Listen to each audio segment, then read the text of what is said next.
On va maintenant regarder comment les électrons sont motivés à travers les composés ioniques et moléculaires. Commençons avec moléculaire, ou dit covalent. Il y a ici un partage des électrons. On va utiliser comme exemple l'eau, H2O. Il y a dans l'eau une molécule d'oxygène et 2 éléments de hydrogène. Ce qu'ils font à l'intérieur de ça, tout simplement, c'est de partager les électrons, et moi je fais ça comme si c'est une main qui se tient dans une autre main, et elle se tire d'un côté à l'autre. Alors pour oxygène, l'hydrogène a juste un électron, et alors il partage ça avec oxygène. Voilà l'autre. Donc pour oxygène, ici, les 2 électrons qui se partagent. Et bien sûr, il y a comme un tir à la corde entre les deux. C'est pas mal égal. Et donc, c'est un partage. Et c'est très ferme et ça se tient très fort. Regardons ensuite les composés ioniques. Pour les composés ioniques, les électrons sont volés et les charges opposées s'attirent. Ça, c'est les propriétés des composés ioniques. Regardons en particulier chlorure de sodium, NaCl. Dans ce cas ici, c'est un peu plus agressif parce que tu gagnes et perds, ou, si tu veux, l'acte de voler. Alors, dans ce cas ici, chlore, qui a besoin dans sa couche de valence un électron, vient avec sa grande main et prend le 1 électron sur la couche de sodium et le prend. Il le vole, vraiment. Dans ce processus-là, tu additionnes un négatif à chlore, un électron, les électrons sont négatifs comme charge, et tu donc donnes sodium une charge positive. Et tu peux manière de voir ça ici avec l'électron qui est maintenant en possession, volé littéralement, de chlore, qui devient négatif, et le sodium qui a perdu cet électron à cause des protons égales normalement dans le noyau, maintenant a une charge positive. Le fait qu'ils sont maintenant des charges opposées, tu devines correctement, ils s'attirent.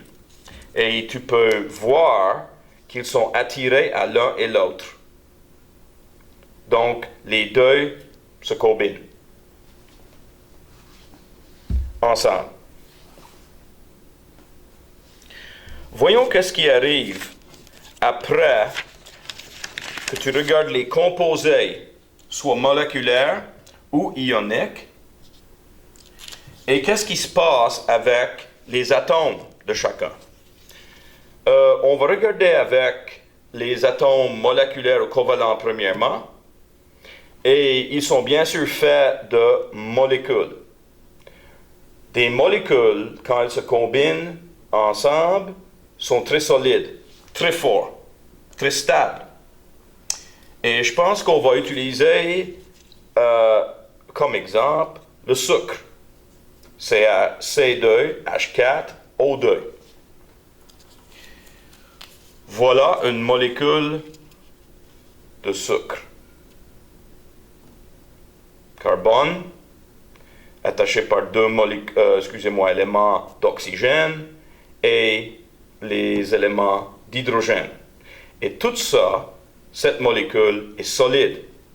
Mais comme vous savez, quand tu achètes du sucre, tu ne vas pas avoir une particule de sucre ou une molécule de sucre. Tu vas avoir un sac de sucre.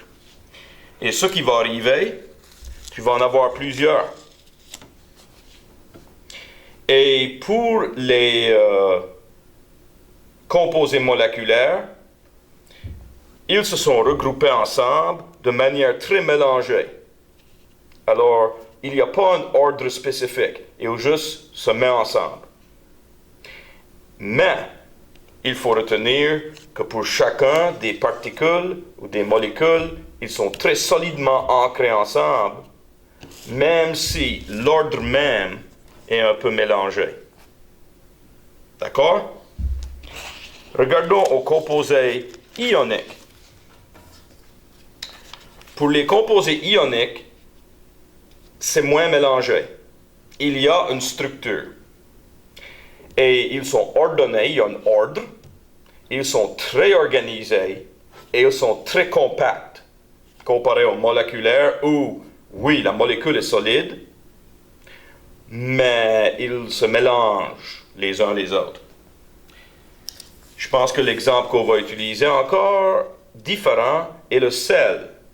Non, si tu compares le sucre et le sel, ils ressemblent même, plus ou moins. C'est blanc, les propriétés ressemblent même, mais la composition est très différente. Tu as le sodium et le chlore.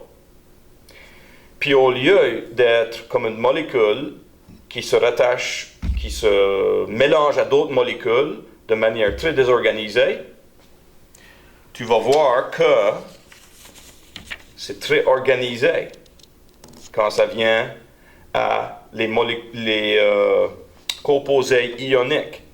Tu peux voir sodium attaché très fortement à chlore, attaché. Ceci, c'est juste un grain ou une particule, mais bien sûr, tu as une boîte de sel. Si tu vas au magasin, tu achètes une boîte, donc tu as plusieurs qui sont ensemble et ils se collent l'un sur l'autre. Ils sont très attachés. Pourquoi? Parce que tu as une charge positive et négative. Et alors, ils sont très collés ensemble. Pas comme une molécule où tu as les lignes.